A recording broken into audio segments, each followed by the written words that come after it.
Palavra da Verdade, com Hernandes Dias Lopes. O texto que eu quero compartilhar com vocês está em Marcos capítulo 14, versos de 1 a 9. Peço que você abra sua Bíblia comigo. E ao abrir o texto, mantenha a sua Bíblia aberta nesta passagem. Eu estou usando a versão ARA, Revista Atualizada. Eu não sei se nós temos a projeção do texto, mas se não tiver, acompanhe comigo a leitura. Marcos 14. Está escrito assim: dali a 2 dias, era a Páscoa e a festa dos pães asmos. E os principais sacerdotes e os escribas procuravam como prenderiam Jesus à traição e o matariam. Pois diziam: não durante a festa, para que não haja tumulto entre o povo.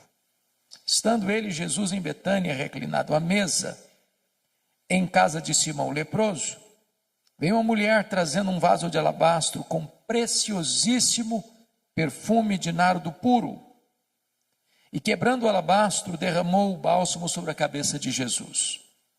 Indignaram-se alguns entre si e diziam: para que esse desperdício de bálsamo?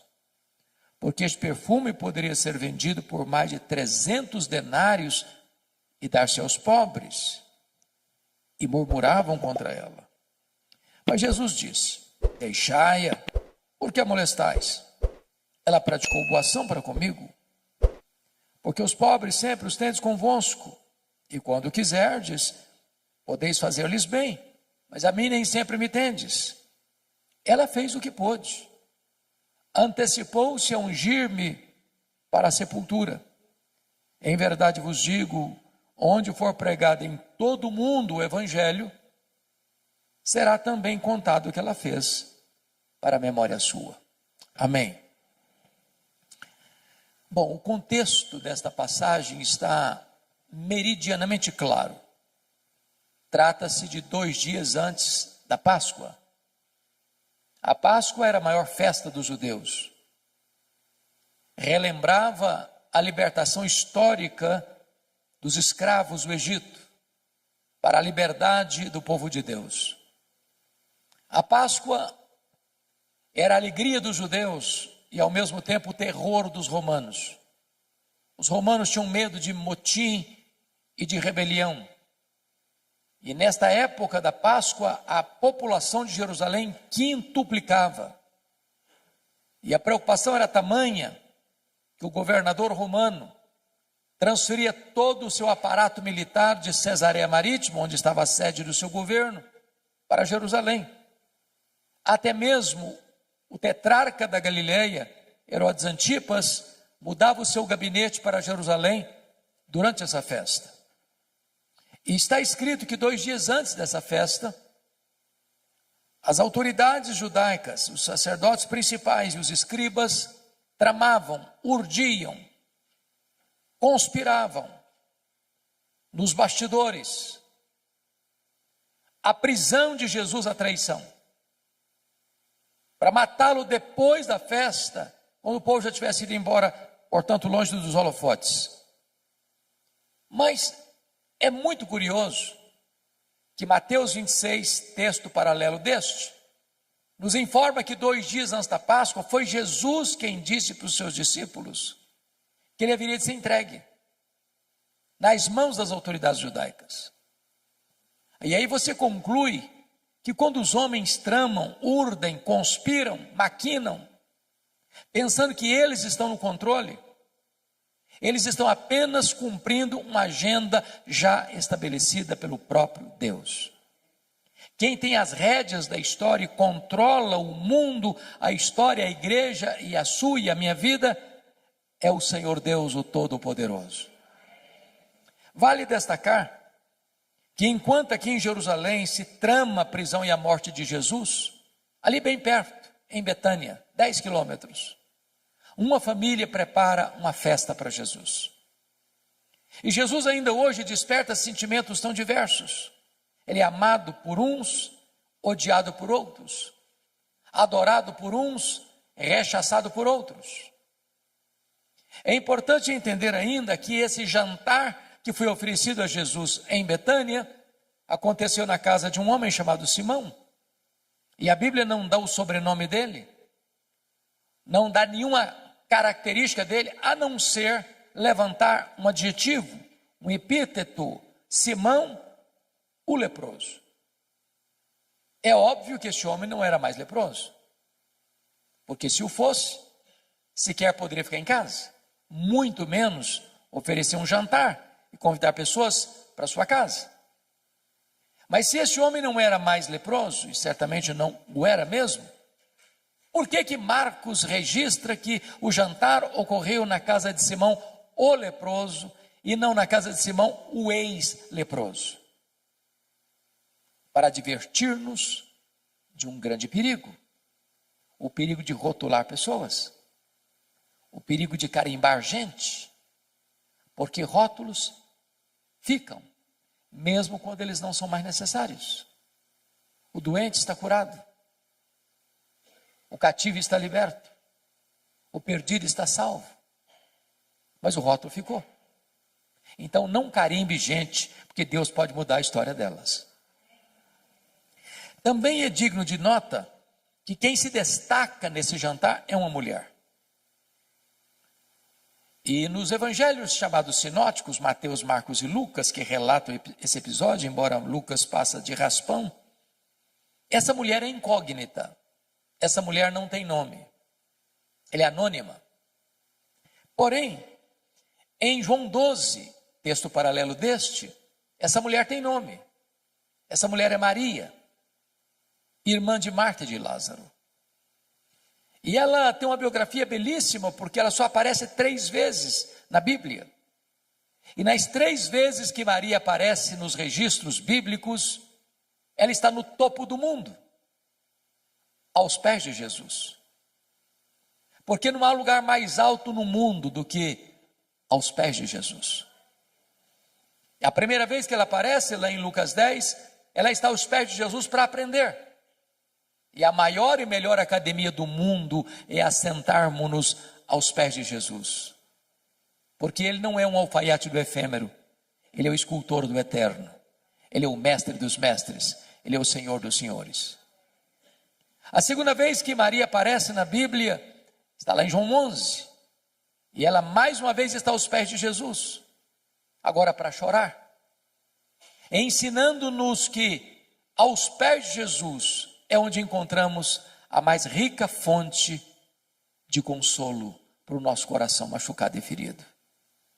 Mas finalmente, aqui no texto, mais uma vez ela está aos pés de Jesus, agora para agradecer. E agradecer o maior milagre público de Jesus, a ressurreição de Lázaro, irmão de Maria. Então diz a Bíblia que Jesus está à mesa com seus discípulos, Lázaro, recém-ressuscitado, também está à mesa. Marta, como de costume, está servindo. Ela está sempre em movimento, sempre trabalhando. E não há demérito nenhum nisso. E agora diz o texto que Maria pega um vaso de alabastro. Alabastro é uma pedra ornamental de cor rosa. E diz o texto bíblico lá em Mateus 26, que esse vaso está cheio de um perfume preciosíssimo, grau superlativo, feito de uma essência chamada nardo. E Marcos tem o cuidado de informar que a essência não é híbrida, é nardo puro. E João nos informa que esse vaso contém 1 libra de perfume. O que é 1 libra? 1 litro tem 2,2 libras. Portanto, se o vaso está cheio e tem dentro do vaso 1 libra de perfume, estamos informando que tem dentro desse vaso em torno de 350 a 400 ml de perfume. É um frasco pequeno, de uma pedra bonita, alabastro. E ela vem por trás de Jesus e quebra este vaso. Toda a casa é tomada pelo perfume de João 12. Esse perfume escorre pela cabeça de Jesus, toma todo o seu corpo, chega aos seus pés, e ela então enxuga os pés de Jesus com seus cabelos. Isso provoca uma reação imediata dos discípulos capitaneados por Judas Iscariotes. Isso é um desperdício. Esse perfume poderia ser vendido por mais de 300 denários e dar-se aos pobres. E murmuraram contra ela. E Jesus sai em defesa de Maria e diz: deixai-a. Ela praticou uma boa ação para comigo. Os pobres sempre os tendes convosco, mas a mim nem sempre me tendes. Ela fez o que pôde. Antecipou-se a ungir-me para a sepultura. E em verdade vos digo, em todo mundo, onde for pregado o evangelho, será contado o que ela fez para a memória sua. Portanto, agora eu quero, olhando para o texto, tirar daqui algumas lições para o nosso ensino. Primeira lição. Confira comigo o verso 8. Ela fez o que pôde. Sempre que leio isso, o meu coração é fisgado por uma pergunta. Meu Deus, e eu estou fazendo o que posso para Jesus? Estou fazendo tudo o que posso para Jesus? Porque às vezes nós fazemos, mas fazemos relaxadamente. Às vezes nós fazemos, mas não fazemos tudo o que podemos. Às vezes nós fazemos, mas não fazemos de todo o coração. Às vezes nós fazemos, mas não fazemos com a motivação certa. Maria se nos apresenta como um exemplo. Ela fez o que pôde. Permita-me um exemplo para clarear essa ideia. Eu acho que vocês todos já ouviram falar dos moravianos da Alemanha. Um movimento que começou em 23 de setembro de 1723, às 11 horas da manhã, começando uma reunião de oração que durou 100 anos, ininterruptamente, produzindo uma geração de gente piedosa, comprometida com a obra missionária. Para vocês terem uma ideia, cada 18 moravianos sustentavam um missionário fora da Alemanha, mesmo sendo tão pobres. Às vezes a situação era tão crítica que alguns deles não tinham dinheiro para ofertar. Então se vendiam, era uma coisa possível na época, se vendiam como escravos, para comprar a passagem de ida, para os povos mais longínquos, para dedicar o resto dos seus dias ali, pregando o evangelho da graça de Deus. Quando eu vejo um exemplo desse, eu preciso perguntar a mim mesmo: meu Deus, e eu estou fazendo o que posso, tudo o que posso para Jesus? Maria fez o que pôde. Segunda lição que eu aprendo com Maria, versículo 3 e 4. Ela fez o seu melhor. Quando você lê esse texto do perfume preciosíssimo de nardo puro, precisamos entender algumas coisas. Primeiro, esse nardo, a essência da qual se fazia o perfume, era uma essência raríssima, caríssima, que não tinha em Israel.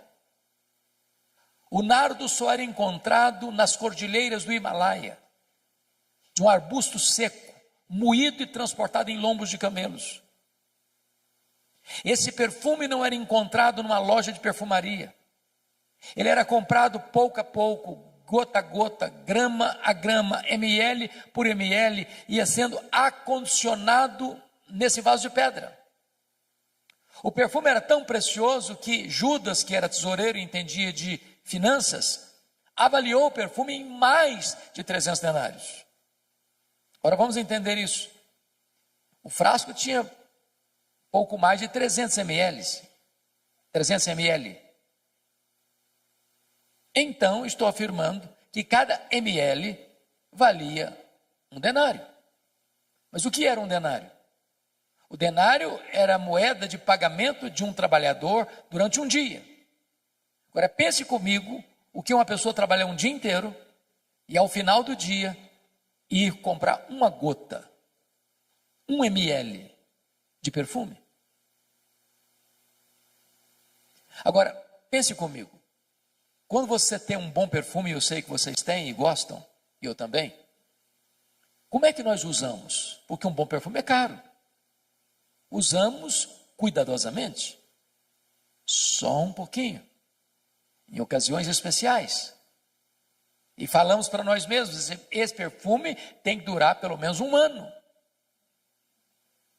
Agora notem que ela não abre o frasco, ela não abre o vaso, ela quebra o vaso. Por que ela quebra o vaso? Porque ela está dizendo, eu não quero que sobre nem uma gota. O melhor que eu tenho, eu quero dedicar ao Senhor Jesus. Eu pergunto a você, você tem dado o seu melhor para Jesus? Às vezes, meus irmãos e irmãs, eu fico imaginando que aqueles que não têm o conhecimento que você e eu temos da graça de Deus, às vezes são mais zelosos em servir aos seus ídolos do que nós o somos em servir ao Rei da Glória. Eu estava pregando há alguns anos em Portugal e estava viajando para Coimbra. De repente eu vi caravanas e mais caravanas andando pelo asfalto. Eu fiquei curioso com aquilo e perguntei onde essas pessoas estão indo. Me informaram, elas estão indo a Fátima pagar promessas. E eu perguntei, mas a que distância elas estão andando a pé? Me responderam, a mais de 300 quilômetros. Às vezes nós moramos no bairro da igreja. Qualquer motivo, hoje eu não vou. Está chovendo, está muito quente. Tem uma outra coisa que me chama mais atenção. Maria fez o seu melhor. E o Senhor espera que você e eu façamos também o nosso melhor. Terceira lição. Maria fez sacrificialmente.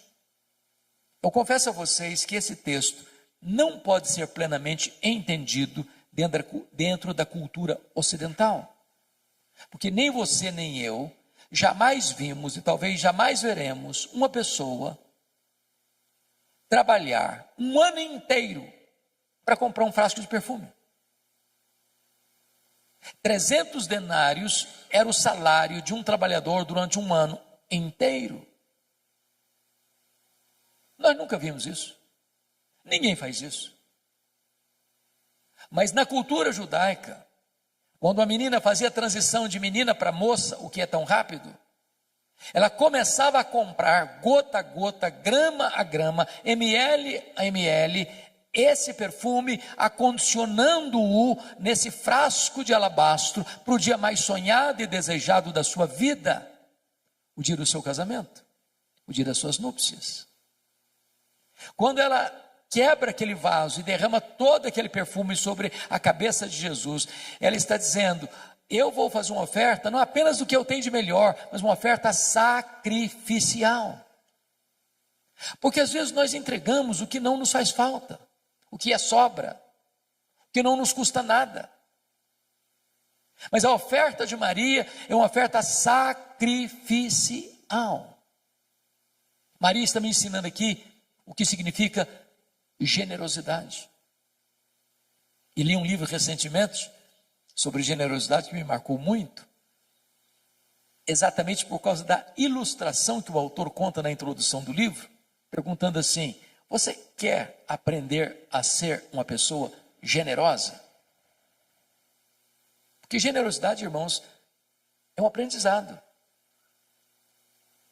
A Bíblia diz que a alma generosa prosperará. A Bíblia diz que se você retém mais do que é justo, isso vai ser pura perda para você. A Bíblia diz que quando você dá ao pobre, você empresta a Deus. Jesus ensinou que mais feliz é dar, mais feliz é o que dá do que o que recebe. Mas o autor diz assim, você quer aprender a ser generoso? Compra um vaso de vidro transparente, bote na sua sala. Mas não ponha flor. Ponha só terra. Só terra. Para você passar por lá todo dia e olhar esse vaso. Para ensinar você duas coisas. Primeiro, de onde você veio? Você veio do pó. Segundo, para onde você vai? Você vai voltar para o pó. Do pó que você veio, quanto você trouxe? Não trouxe nada. Para o pó que você vai, quanto você vai levar? Também não vai levar nada. Então você não é dono de nada. Você é apenas o mordomo do dono. O que a Bíblia diz é que Deus requer do mordomo que ele seja fiel. Ora, para ser fiel ao dono, que é generoso, a única maneira de eu ser um mordomo fiel ao dono generoso é sendo generoso com o que é do dono. O seu e o meu problema em sermos generosos é que nós temos a síndrome de dono. Mas se eu entendo que o que Deus me confiou não é meu e eu preciso administrar de maneira generosa, eu já não vou ter mais dificuldade de ser generoso com o que é do dono, porque o dono é generoso. Maria fez sacrificialmente. Quarta lição que eu aprendo com Maria. Maria fez, apesar das críticas. Versos 4 a 6, ela enfrenta 3 críticas: indignação, murmuração e molestação. Eu sou pastor há 43 anos. Eu confesso a vocês que eu nunca vi alguém se levantando para fazer algo relevante na vida sem enfrentar críticas. Quem tem medo de críticas não serve a Deus. Quem tem medo de críticas está mais interessado no aplauso dos homens do que na aprovação divina. Quem tem medo de críticas está construindo monumentos a si mesmo, em vez de estar trazendo glória a Deus. E notem vocês que alguns estão indignados contra Maria, mas quem são esses alguns? São os discípulos, são os apóstolos, são os líderes, que deveriam estar felizes com ela e estão indignados contra ela. E notem, eles não estão indignados com o que ela está fazendo, não. Eles estão indignados para quem ela está fazendo. Se fosse para os pobres até que passaria, mas para Jesus, não, isso aí é um desperdício. E notem mais, eles não estão murmurando não, eles estão murmurando contra ela. Eu sei que esse assunto de murmuração já acabou há muito tempo nas igrejas, não tem mais. Mas naquela época existia. Bom, chegaram ao ponto de molestarem Maria. Molestação é crime.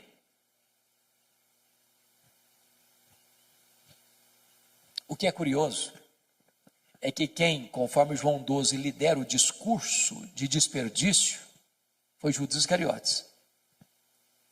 E João 12 diz que Judas Iscariotes, nesse discurso populista, não estava interessado em ajudar pobre, era coisa nenhuma. Ele queria pegar essa grana para ele. Ele era ladrão. E é nessa conjuntura aqui que a Bíblia tira a máscara de Judas e o chama de ladrão.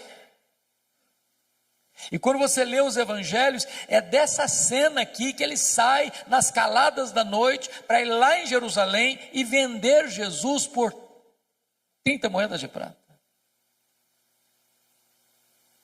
Meus irmãos, a atitude generosa de Maria está confrontando a avareza de Judas. E aqui eu aprendo uma lição que eu gostaria de repartir com você. Você está fazendo a obra de Deus? Alguém está criticando? Alguém está murmurando? Alguém está ficando assim no seu pé, atormentando você, molestando você? Continue fazendo a obra de Deus. Você não está fazendo para agradar homens. Você está fazendo para a glória de Deus.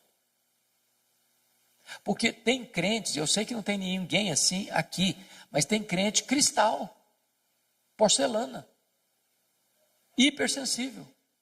Qualquer coisinha se melindra. Qualquer coisinha, eu também não faço mais nada na igreja, porque eu fui fazer e me criticaram. Tem gente que até sai da igreja por isso. Não, Maria não era uma mulher hipersensível, ela estava fazendo para o Senhor, apesar das críticas. Quinta lição que eu aprendo com Maria. Maria fez só para agradar ao Senhor Jesus. João 12 traz-nos uma informação que só ele traz. É que Maria enxuga os pés de Jesus com seus cabelos. Na cultura brasileira, ocidental, isso não significa nada. Apenas um gesto de humildade. Mas dentro da cultura israelita, isso era um escândalo. Uma mulher não soltava os cabelos em público. Era dar margem para suspeitas da sua reputação ilibada. Mas então, por que Maria o fez? A única explicação que encontramos é que quando você tem um sentimento transbordante de gratidão, quando o seu amor extravasa pelos poros da sua alma, você não consegue ficar retido e limitado a determinadas cercas de cultura, de clichês. Você acaba excedendo. Porque às vezes, meus irmãos, nós, até com o nosso zelo, somos cheios de dedo, preocupados em desagradar fulano, desagradar Beltrano, desagradar Cicrano. Porque se eu fizer algum gesto, alguém vai me censurar. Se eu levanto a mão, me censura. Se eu não levanto a mão, me censura também. Se eu transbordo em emoção e choro, acho que eu sou piega. Se eu não choro nunca, eu sou durão demais. Aí eu fico olhando para ver, medindo os meus atos, medindo os meus gestos, porque não quero desagradar ninguém. Eu, às vezes, querendo agradar todo mundo, eu acabo desagradando a Jesus. O único vetor que governou Maria foi agradar a Jesus. Ela não estava preocupada com o que Tomé ia falar, o que Mateus ia dizer, o que Judas ia comentar. Ela queria agradar a Jesus. E eu não estou dizendo que você e eu estamos liberados para desagradarmos as pessoas, não. O que eu estou dizendo é que agradar a Jesus deve ser o vetor que governa a nossa vida. Sexta lição que eu aprendo com Maria. Maria fez no tempo certo. Versículo 8, a parte B diz: ela antecipou-se a ungir-me para a sepultura. Me permita retroceder um pouco aqui para explicar melhor isso. Vocês se lembram de Lucas 8, a partir do verso 3, que foram as mulheres da Galileia que bancaram financeiramente o ministério de Jesus. Eu vou falar baixinho porque tem mulheres no auditório. As mulheres são mais generosas do que os homens. É verdade. A história prova isso. Quem financiou o ministério itinerante de Jesus pelas cidades e aldeias da Galileia, tinham 204 cidades e aldeias, foram as mulheres. A Bíblia cita 3 pelo nome: Maria Madalena, Joana, Susana e muitas outras. Eu não sei quantos são muitas outras. Mas pense comigo aqui na cena. Tem Jesus, tem 12 apóstolos, 13. Tem Maria Madalena, Joana e Susana, 16 agora. Muitas outras, eu não sei quantas. Vamos imaginar que o grupo todo seja de 40 pessoas. De cidade em cidade, de aldeia em aldeia. Não tem hotel fazenda. Não tem self-service. Não tem infraestrutura. E elas atrás, passando Pix, fazendo transferência bancária, pagando a conta. Nessa jornada é que Jesus diz para os discípulos e para elas que era necessário subir para Jerusalém para ser preso, para ser crucificado, para ressuscitar o terceiro dia. Quando Jesus vai, essas mulheres sobem com ele. Quando Jesus foi crucificado, os apóstolos todos, exceto João, se acovardaram. Mas essas mulheres da Galileia estavam presentes na crucificação de Jesus. Quando Jesus foi sepultado, diz Lucas 23, 54 e 55, que nem João, pelo menos não consta, que ele estivesse presente no sepultamento de Jesus. Mas essas mulheres viram onde e como Jesus foi sepultado. Repita comigo: onde e como Jesus foi sepultado.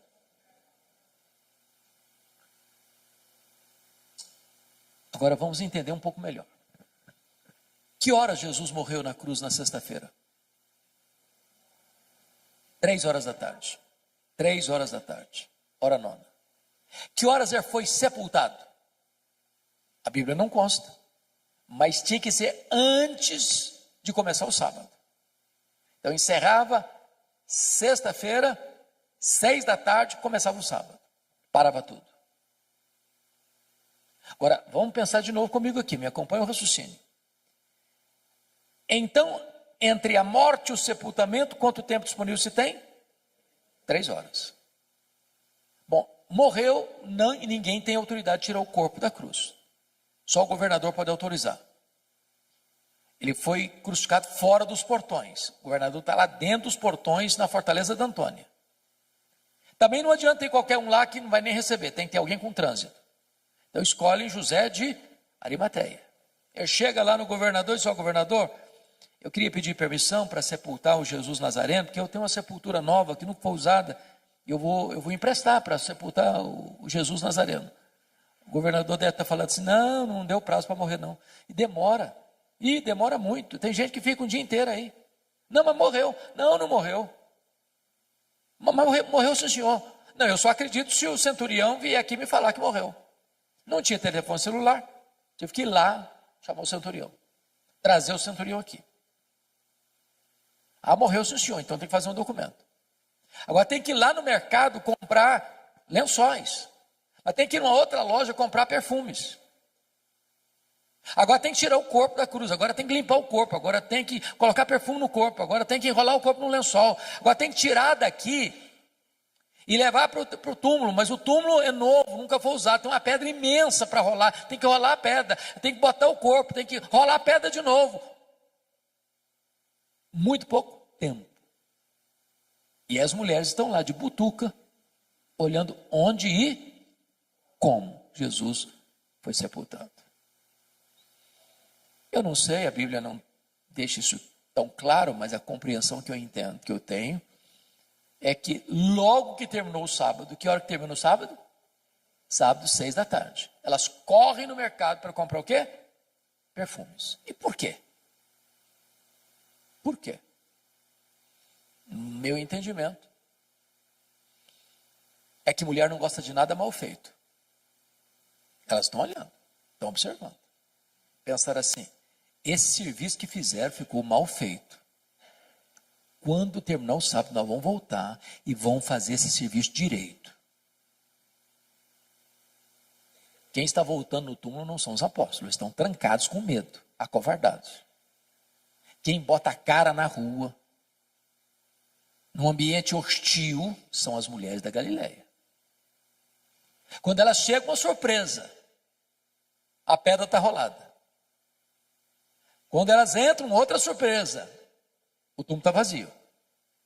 Quando elas saem, uma outra surpresa: o anjo pergunta para elas: o que vocês vieram fazer aqui? Procurar entre os mortos aquele que está vivo. Ele não está mais aqui não, ele ressuscitou.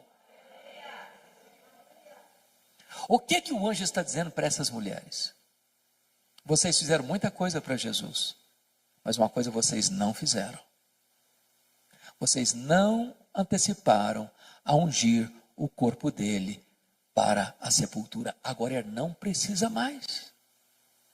Lição aprendida? Faça no tempo certo. Há coisas, irmãos, que ou fazemos hoje ou nunca teremos oportunidade de fazer. A oportunidade passa. Nunca deixa para amanhã o que você pode fazer hoje. Nunca faça a oração de Faraó. Pediu para Moisés orar por ele, para as rãs irem embora amanhã. O problema era de hoje. Amanhã pode ser tarde demais. Eu não sei se vocês concordam comigo, há duas coisas que me chocam muito na cultura brasileira. A primeira delas são os nossos funerais. Irmãos, eu nunca vi ninguém receber tanto elogio quanto o defunto. Já viu? É uma rasgação de seda em cima do caixão que não tem mais fim. A pergunta é se aquela pessoa em vida escutou alguns daqueles elogios.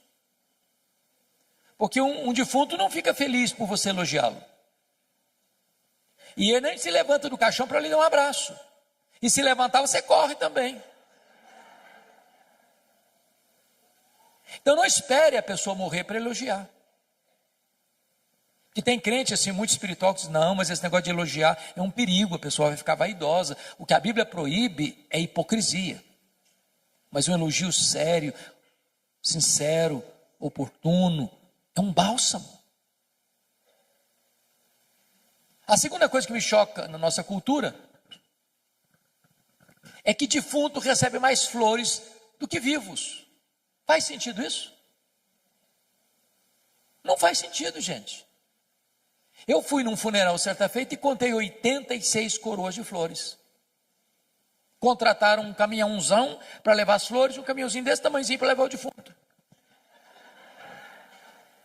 E eu fiquei do lado olhando. Falei, meu Deus, para que tanta flor para o defunto? Coitado, não consegue cheirar um botão de rosa a mais. Mas sabe por que os mortos recebem mais flores do que os vivos? Porque a voz do remorso é maior que a voz da gratidão. Não espere a pessoa morrer para mandar flores. Mande flores enquanto ela pode admirar as flores. Colocar num bonito jarro, botar na sua sala. Faça no tempo certo. Eu fico olhando para a Bíblia e vendo a história do Davi. Sabe quantos anos o Davi ficou brigado com Absalão? 11 anos. 11 anos. Sem conversar. Chegou uma hora que o menino não queria conversar com o pai também não. Agora ele queria matar o pai. Tomar o trono do pai. E quando o Absalão morreu, Davi desabrocha em choro. Meu filho Absalão, Absalão meu filho Absalão. Demonstrando seu amor por ele, mas agora não adianta mais. O menino está no caixão.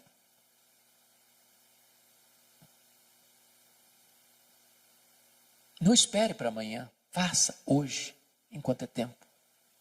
No tempo certo. Mas deixa eu terminar com a última lição de Maria, a sétima lição do texto. Versículo 9. Maria fez com reflexos para a eternidade. Jesus diz, em verdade vos digo, em todo mundo, onde for pregado o evangelho, será contado o que ela fez para a memória sua. E essa profecia de Jesus, proferida numa casa pequena, numa vila pequena, há 2000 anos, tem sido contada dos outeiros da história, nos ouvidos do mundo. E essa profecia se cumpre hoje, exatamente dia 8 de março, de abril, 8 de abril de 2025, um hotel fazenda em Poços de Caldas, Minas Gerais.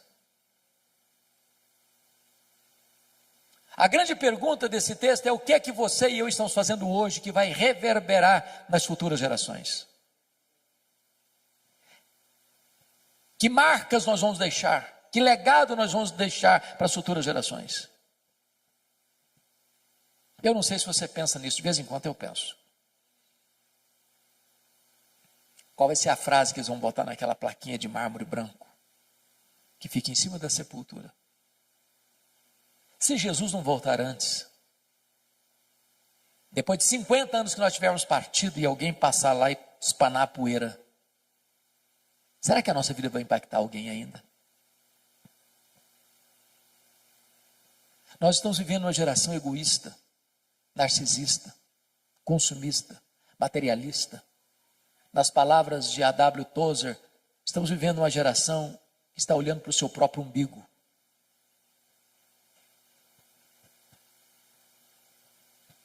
E eu queria então concluir a minha fala trazendo 2 exemplos. Um da Bíblia e outro da história da missiologia. O exemplo da Bíblia tem a ver com o rei Ezequias. O rei Ezequias teve um pai terrível. O pai dele era Acabe, Acás, um homem terrível, idólatra, feiticeiro. Mas Ezequias, embora não tenha tido berço, foi um homem piedoso. Começou a reinar com 25 anos, reinou 29 anos, morreu com 54 anos. Ele foi tão piedoso que a Bíblia diz que não teve ninguém igual a ele, nem antes nem depois. Foi no governo dele aqui em Jerusalém que as 10 tribos do norte foram tomadas pelo Império Assírio. Quando ele tinha 39 anos, ele enfrenta 2 terríveis problemas. Primeiro, um cerco militar do mesmo exército que tinha tomado Samaria, agora cerca Jerusalém e dá uma ordem para ele: se renda, porque Deus nenhum poderá livrar você da minha mão. Se não bastasse isso, diz a Bíblia que ele sofreu uma enfermidade física, uma úlcera, que médico nenhum conseguiu resolver. E Deus manda o profeta Isaías na casa dele com uma palavra expressa: põe em ordem a tua casa, porque morrerás e não viverás. E o rei voltou-se para a parede e orou fervorosamente, chorou abundantemente. Deus respondeu a oração dele rapidamente e mandou de volta o profeta Isaías na casa dele. Diz: olha, eu ouvi a tua oração, eu vi as tuas lágrimas, e eu te curarei da tua enfermidade, e eu livrarei Jerusalém do poder da Síria. Deus escalou um único anjo que matou 185 mil soldados assírios ao redor de Jerusalém. Deus estendeu os dias de Ezequias, deu-lhe mais 15 anos. E agora, a notícia do milagre foi tamanha e reverberou para fora das fronteiras de Israel e chegou lá longínquamente na Babilônia. O império estava se formando. E o rei da Babilônia mandou uma comitiva diplomática visitar e presentear Ezequias pelos milagres recebidos. E diz a Bíblia que quando esses embaixadores chegaram, ele abriu o seu palácio, abriu a sua casa e mostrou seus tesouros, suas riquezas, seu ouro, sua prata, seus olhos finos, toda a magnificência do seu reino, toda a grandeza do seu reino, e não deu uma palavra sequer de gratidão a Deus. Aquilo foi mal aos olhos do Senhor. E Deus mandou de volta lá no palácio o profeta Isaías, dizendo o seguinte: agora escuta a palavra do Senhor. Essa Babilônia voltará. E quando ela voltar, ela vai saquear tudo que se ajuntou até então. Dos filhos que tu gerares serão levados cativos, serão prisioneiros, escravos, serão feitos eunucos, em outras palavras, serão castrados, não poderão gerar. Diante de tamanha tragédia, sabe qual foi a resposta do rei para o profeta? Boa é a palavra que disseste. Não, você não entendeu o que eu falei.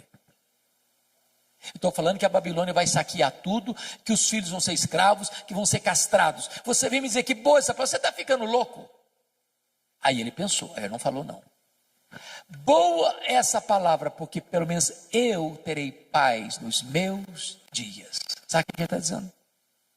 Quando isso acontecer, já terei batido as botas. Quando isso acontecer, eu não vou estar mais aqui para contar a história. Sabe o que ele está dizendo? Depois que eu morrer, desculpem da expressão, que se danem as futuras gerações, eu não estou nem aí.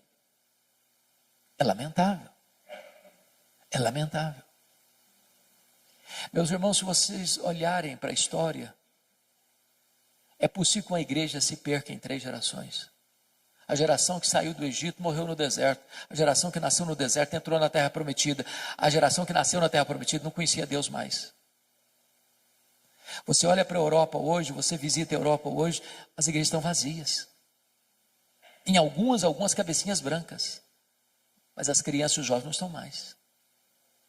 Nós estamos numa corrida de revezamento.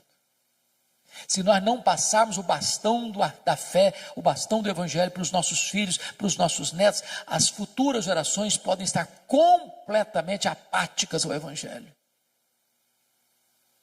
A minha oração e a sua deve ser essa também: clamar aos céus para que os nossos filhos, os nossos netos sejam mais crentes do que nós, mais cheios do Espírito Santo que nós, e que a igreja que eles terão amanhã seja uma igreja mais forte, mais viva do que a que temos hoje. O segundo exemplo, para encerrar, na missiologia,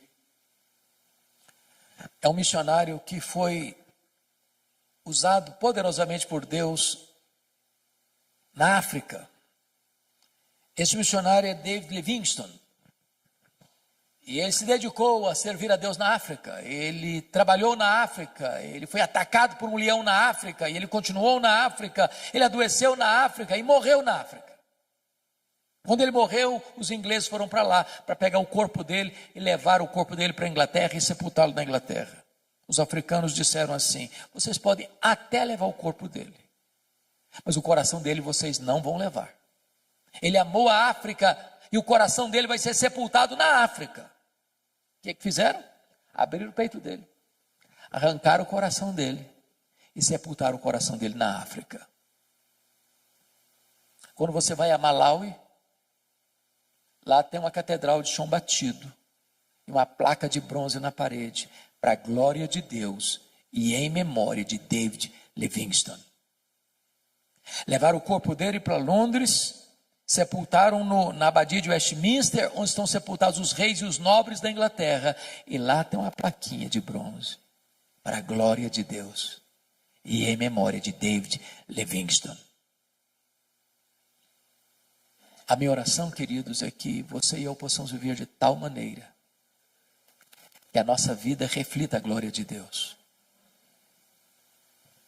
E que as pessoas, ao lembrarem da nossa existência, possam ser motivadas a conhecer a Deus, a amar a Deus, a andar com Deus. Isso traga glória para o nome de Deus. Que você e eu possamos imitar Maria, que viveu aos pés do Senhor, para aprender, para chorar, para agradecer. Fazendo o que pôde, fazendo o seu melhor, fazendo sacrificialmente, fazendo apesar das críticas, fazendo só para agradar a Jesus, fazendo no tempo certo, fazendo com reflexos